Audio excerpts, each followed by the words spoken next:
Guys, pupunta na tayo sa bahay ng kaklase ko ha. Ano mga kaibigan ko. So, magpunta lang yun guys ha.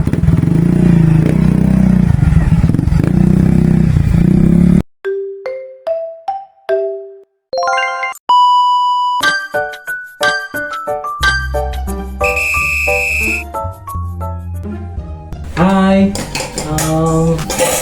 Well, syempre, nandito na ako sa bahay ng mga kaibigan ko, okay? So, bago ang lahat, ako pala si J-Ben, okay? So, baka makalimutan niyo po, okay? So, ito naman po yung mga kaibigan ko.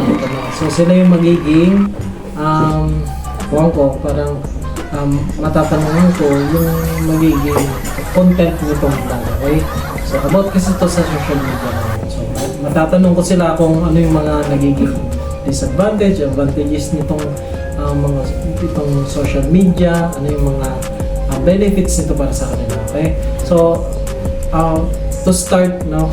So, gusto ko lang na munang malaman ninyo na para sa akin yung social media is maganda naman po siya, okay? So, dahil syempre sa social media, if yung gusto natin na maging benefits nito is about sa work, nakakatulong talaga yung social media, okay?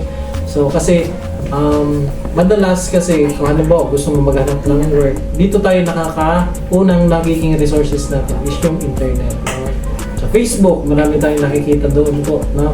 Guys, na mga available na mga na work na pwede nating pasukan na sa tingin natin is pwede sa atin, okay? So, ganun din yung nagiging disadvantages nito, yung social media. Like, so, yung nagiging disadvantages naman para sa akin ng social media, once na nakatutok ka masyado sa phone, syempre, marami kang na-waste na oras. For example,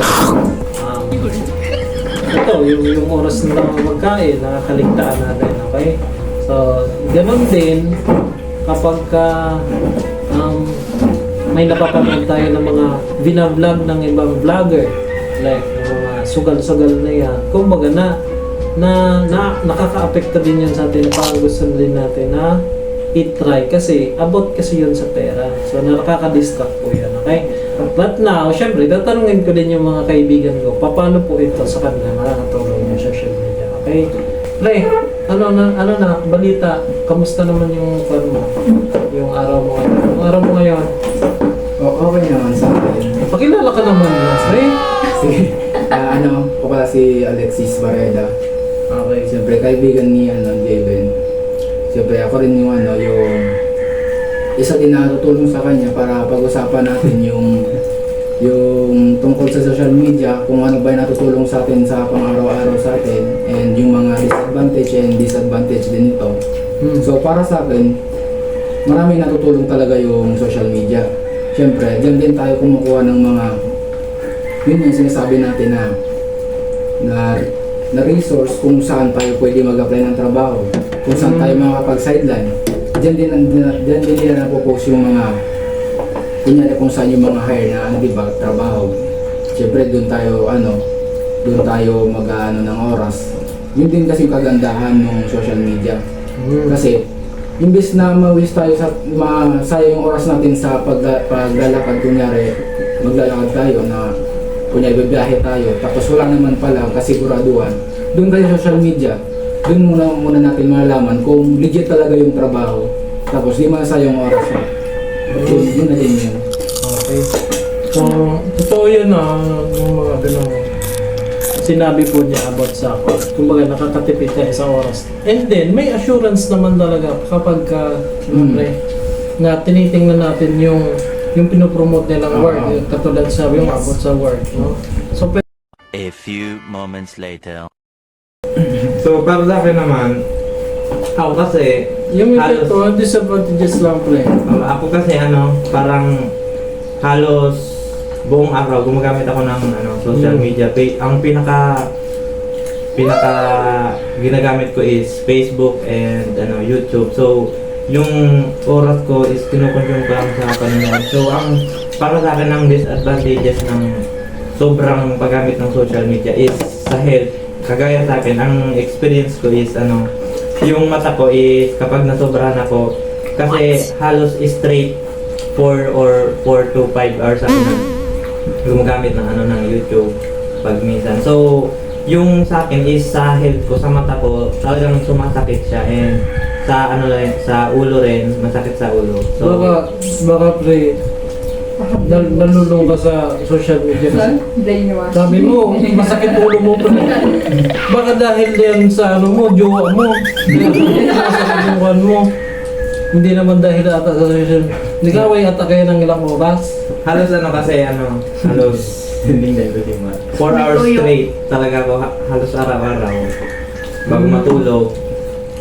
Yan, social media. Guys, tandaan nyo yun kung gagamit man kayo ng mga cellphone nyo, gadgets nyo. Maggawa kayo ng limit, no? Lalo Pag in love ka.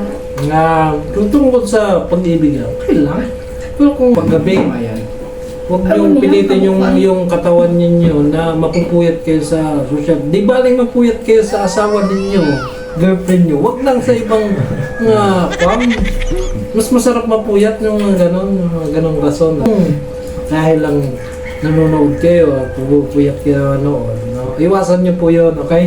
Ikaw naman, ito, isa kang kaibigan, matindi to talaga guys. Nga, di ba, may asawa na pala to guys, kung di nyo alam si Jessica, okay? Yes. May asawa na siya pa. So ano yung magkagandahan ng paggamit niyan, yung social media kasi malayo ang asawa mo. Ano yung maganda doon? Yun. Kasi yung iba diyan nagtataka Siya long term konto guys. Long distance kami. Long distance relationship, okay? Malalaman nyo na hindi lahat ay sasakse sa long distance. Okay. Sige nga.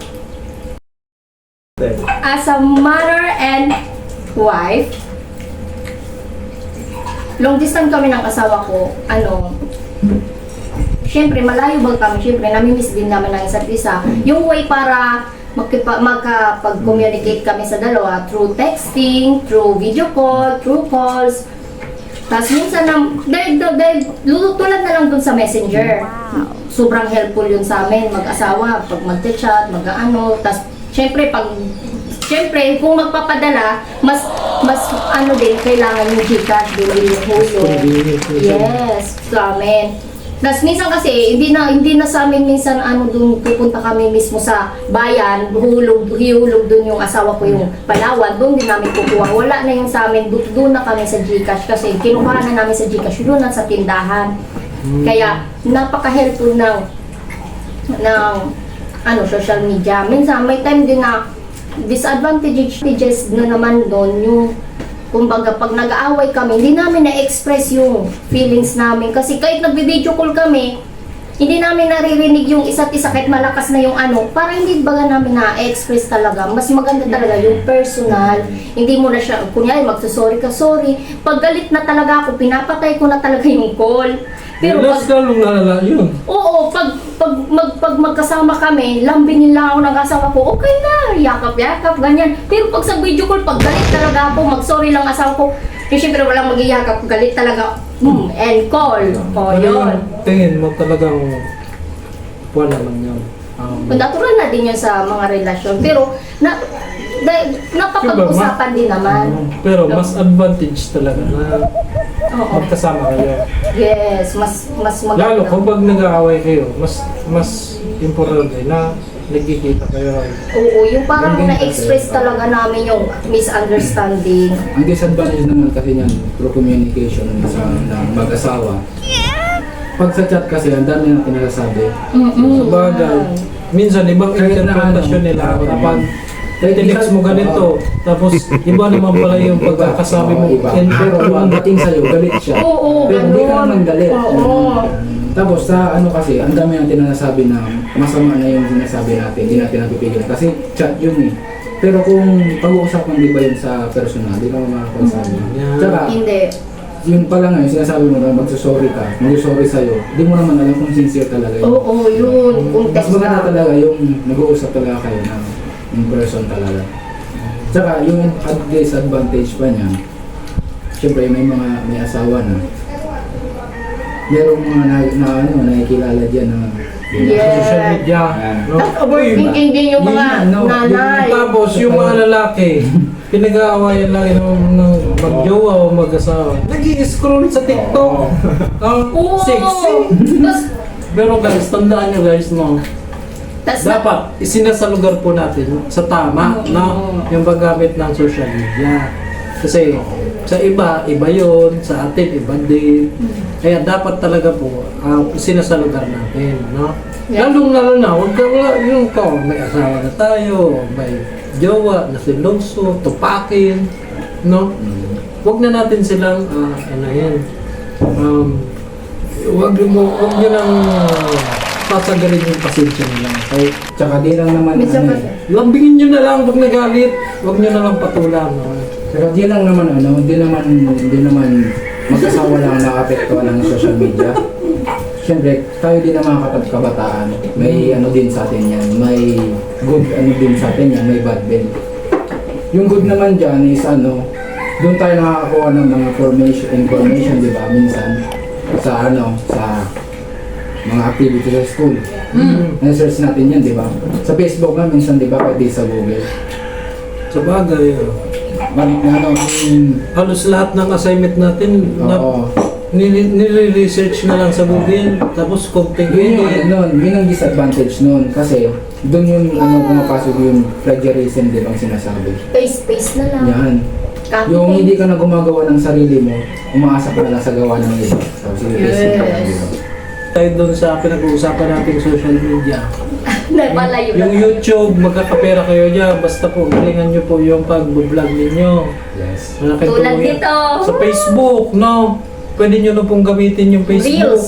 Yung Reels. Magluluto lang kayo, magpo-post, maraming views, Magpapatawa magkakapera ka kayo. lang. No, so, ganun kaganda po yung social media. May mga bayad na. Kumbaga, Pero may ikita ka na. May iba din kasi, ginagamit yung social media sa kamalian. Oo, katulad ng Hindi. pag-i-scam, Yes. gagamit ng ibang tao, Hindi. tapos hihingi ng pera sa iyo. Yun yung mga pangit na huwag niyo pong tutulan. Okay? May nag-hack ng account, tas kunyari gamit yung account mo ng hacker, mag-uutang daw, ganyan, magsisilbing ikaw.